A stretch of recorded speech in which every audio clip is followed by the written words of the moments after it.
Now, what if sasabihan ka ng amo mo na i-format mo nga yung TIN, lagyan mo ng dash, na parang TIN talaga siya tignan. Tapos may 5,000 items ka. Or sasabihan ka na gusto kong makita sa income yung mga positive lamang. 5,000 items ang gagamitin mo. Now, stay tuned and tuturuan ko kayo kung paano gawin na from ganito to this one na naka-format na in just a second or in just a click, and from ganito to this one na nakikita lamang ay ang mga positive values. Now, stay tuned and pag-uusapan natin yung custom formatting sa loob ng Microsoft Excel. Good morning! Welcome back dito sa channel natin. My name is Professor Excel. But before anything else, I would like to say thank you for supporting our channel. Umabot na po tayo ng 500 subscribers. And sana po makapag-subscribe pa po yung mga hindi pa po nakapag-subscribe. Nang sa ganun po ay lumago pa po tayo. Now, back to our topic. Yung pag-uusapan natin ngayon is about sa custom formatting ng Excel. Now, when we say formatting, gaya na napag-usapan natin previous lessons, ito po yung kung paano natin i-present yung mga data natin. Nang sa ganun po ay mas madali siyang basahin ng mga tao. So for this, may nilagay tayong mga ID numbers, tapos TIN, tsaka income.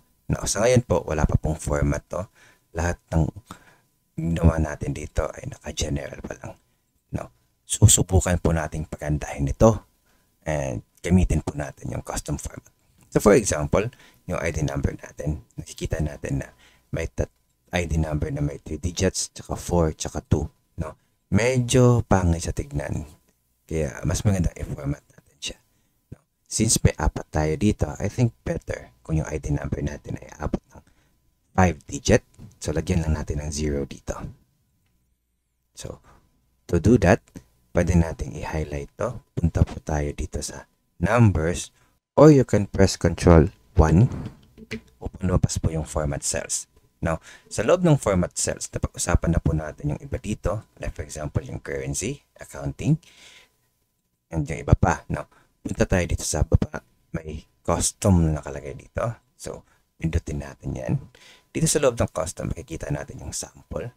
Yung sample, dito mo makikita kung paano pinipresent ni Excel yung mga naka-highlight natin na cells or range. Now, in this example, makikita natin na may $sign 102.00 kung ito yung gagamitin natin na custom format. Sa loob ng custom format, makikita natin dito yung iba pang mga formats na pwede natin gamitin. Now, pwede din tayong gumawa ng sarili nating format or custom format na atin lamang. So dito, sa type, delete natin and gagawa tayo ng personal format natin. So for example, sa ID number, gusto natin na 5 digit yung makikita. Instead na pa iba-iba, gusto natin na maganda tignan, 5 digit lahat. So kapag 2 digit lang, magdadagdag tayo ng 3 0 dito. Kapag 3 digits, magdadagdag tayo ng 2. And kapag 4, isa. So dito sa type, lagyan natin ng 5 zeros, 1, 2, 3, 4, 5. Papansin nyo, dito sa sample natin, lumabas na may 4 o may 5 digit na yung 102 natin.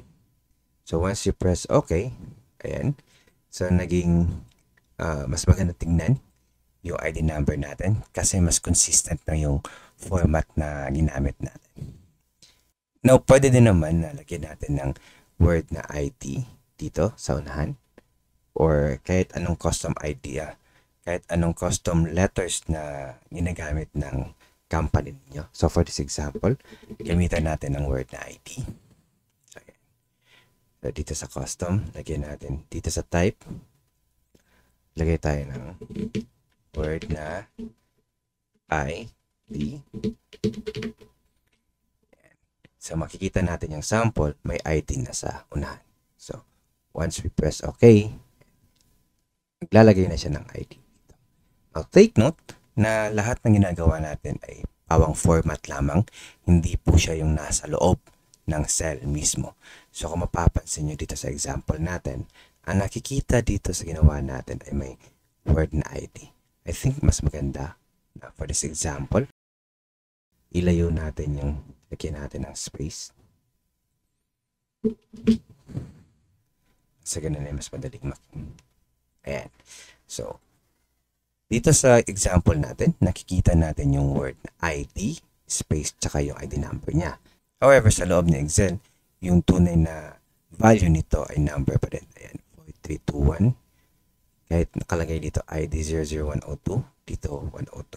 So, ibig sabihin, format lang po yung nagbago kung paano natin pinipresent yung data natin. However, yung mismong data natin ay hindi nagbabago sa loob ng Excel. So, if magto-total ka dito,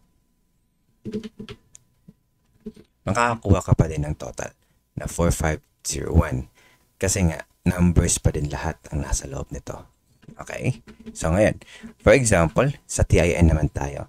Kung mapapansin nyo or kung familiar kayo sa TIN, yung TIN po ay 12 or 9-digit numbers na nakaseparate into 3 digits each group. So yun yung gagawin natin dito. However, nung na-present natin, medyo hindi siya masyadong maganda tignan. So, subukan natin i-format. Custom. Tayo dito sa type. And ilagay natin. Instead na 0, ang gagamitin natin ay number sign or hashtag. Ang pinagkaiba ng 0 tsaka hashtag, yung hashtag ay variable. Ibig sabihin, kung ano yung nasa loob ng cell, yun yung gagamitin ng numbers. However, yung 0 naman ay placed value. Ibig sabihin, hindi niya titignan kung ano yung numbers na nasa loob ng cell. However, titignan niya is kung ilang digit na yung nandun or ilang character na ang nasa loob ng cell. Gaya ng kanina, 0 ang ginamit natin kasi gusto natin na specific 5 digit yung each na ID number. Dito naman, gusto natin gamitin is kung ano yung nasa loob or ano yung nasa loob ng TIN. So, yung 109, 210, 331. Ibig sabihin, ang gusto natin gamitin is yung 109. So, maglalagay tayo dito ng 3 hashtag and ilagay natin yung ating separator or dash. Yun yung ginagamit sa TIN. So, kung titignan mo yung sa taas, ito, nandito na sa pinakadulo yung separator natin. Now, once maglalagay na naman tayo ng number sign or hashtag dito, 3 beses, mapapansin nyo na sa sample natin, since may 3 hashtag na nilagay tayo sa right side, bago yung dash, naglalagay din po siya ng 3 numbers dito. Tapos yung dash. No? Yung numbers dito ay galing na dito sa cells natin. So, once dadagdagan pa natin ng isang dash and 3 hashtag, pansinin na kopya na natin yung ginawa nating type dito sa sample. So, 2 dash na may tigta-3 digit. So, once i-okay na natin to, lalabas na yung TIN natin na may 3 dash sa gitna. Now, again, take note, ito po ay format lamang kung ano yung nakikita natin or naipipresent natin. But sa loob ng Excel, numbers lang po yan. So, hanggang dito po muna tayo sa first part ng topic natin about custom formatting.